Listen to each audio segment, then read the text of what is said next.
আমাদের কাছে অনেকেই প্রশ্ন করেন যে আমার ইকামার মেয়াদ শেষ, এখন কি আমার কফিল আমাকে কিছু করতে পারবে কিনা, কিংবা আমি এখন আমার কফিলের কাছ থেকে অন্য জায়গায় চলে যাব, এখন কি আমার কফিল আমার কোনো ক্ষতি করতে পারবে কিনা। গতকালকে আমার ইনবক্সে 2টা মেসেজ আসছে, দেখেন এরকম। আমি সাধারণত আপনারা যে সকল সমস্যার মধ্যে পড়েন এই সকল সমস্যার বিষয় নিয়ে ভিডিও করে থাকি। যদি একটি প্রশ্ন একাধিকবার বা অনেক মানুষ একই প্রশ্ন করতেছেন, তাহলে আমি এই প্রশ্নটি তুলে আপনাদেরকে ভিডিও আকারে সবাইকে জানিয়ে দেওয়ার চেষ্টা করি। গতকালকে এরকম মেসেজ আমার কাছে বেশ কয়েকটি আসছে যে ভাই আমার ইকামার মেয়াদ শেষ, আমি চাচ্ছি আমার কফিল বা আমার কোম্পানির কাছ থেকে অন্য জায়গায় চলে যেতে, এখন কি আমার কফিল বা আমার কোম্পানি আমার কোনো ক্ষতি করতে পারবে কিনা। মানুষ তো বলে ইকামার মেয়াদ শেষ হয়ে গেলে নাকি কফিল কোনো কিছুই করতে পারবে না। তো আমি কি আমার কফিলের এখান থেকে চলে যাব, আর আমি এখান থেকে চলে গেলে আমার কফিল কি করতে পারবে বা আদৌ কোনো কিছু করতে পারবে কিনা।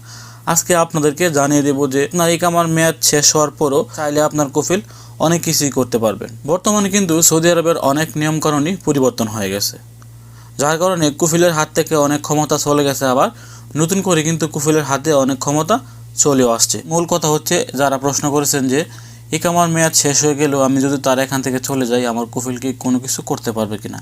আপনার কফিল চাইলে আপনার বিরুদ্ধে অনেক কিছুই করতে পারবে। এখন বর্তমানে আমরা আমাদের কফিলের সাথে কাজ করতে গেলে কিন্তু আমরা একটি এগ্রিমেন্ট করে নিই।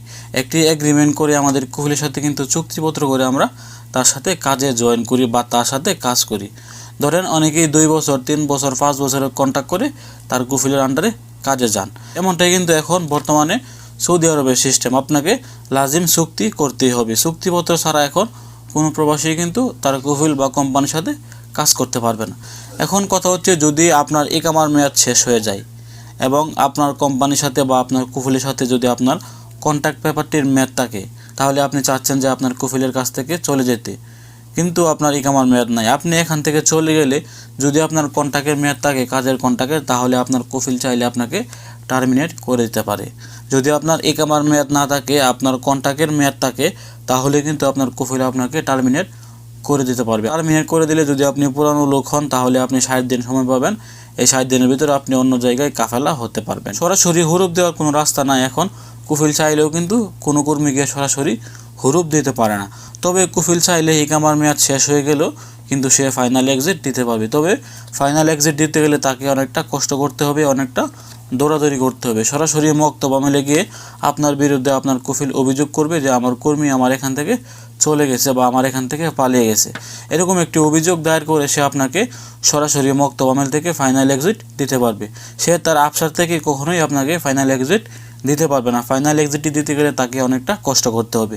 এই জন্য কিন্তু অনেক কফিলরাই এত কষ্ট করে না। সাধারণত সৌদি মানুষরা অলস হয়ে থাকে, তারা মক্তব আমলে 2 বার 3 বার গিয়ে এত দৌড়াদৌড়ি করে কোনো কর্মীকে সাধারণত ফাইনাল এক্সিট দেয় না।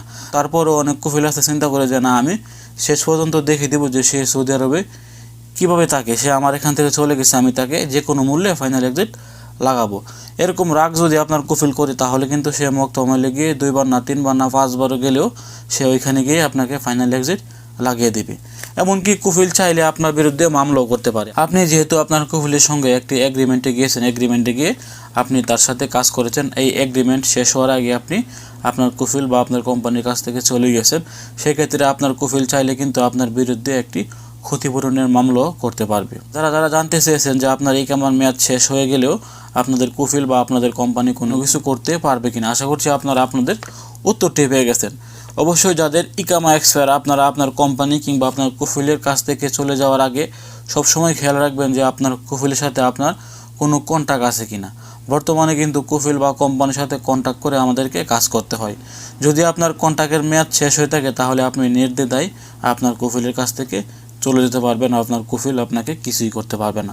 যদি আপনার ইকামার মেয়াদ শেষ হয় এবং আপনার কন্ট্রাক্টের মেয়াদ থাকে, তাহলে চাইলে আপনার কফিল আপনাকে টার্মিনেট করতে পারবেন। অবশ্যই যারা চিন্তা করছেন যে আপনার ইকামার মেয়াদ শেষ হয়ে যাওয়ার পর আপনি এখান থেকে চলে যাবেন, অন্য জায়গায় আপনি অপেক্ষা করবেন আপনার চুক্তিটি শেষ হওয়ার আগ পর্যন্ত। যদি আপনার ইকামার মেয়াদ শেষ হয়ে যায়, তাহলে আপনার কফিল যদি আপনার ইকামা কখনোই আর রিনিউ না করে, আপনি অপেক্ষা করবেন আপনার এই কন্ট্রাক্টের মেয়াদটি শেষ হওয়ার আগ পর্যন্ত তারা এখানেই থাকার জন্য। কন্ট্রাক্টের মেয়াদটি শেষ হওয়ার পর আপনি এখান থেকে চলে গেলেও আপনার কফিল আপনার কিছুই করতে পারবে না। এই ছিল আজকে গুরুত্বপূর্ণ একটি আপডেট তথ্য। আশা করছি যারা প্রশ্ন করেছিলেন আপনারা আপনাদের উত্তরটি পেয়ে গেছেন। ভালো থাকুন, সুস্থ থাকুন। সৌদি আরবের নিত্য নতুন সংবাদ পেতে দূরপ্রবাসের সঙ্গে থাকুন। আসসালামু আলাইকুম।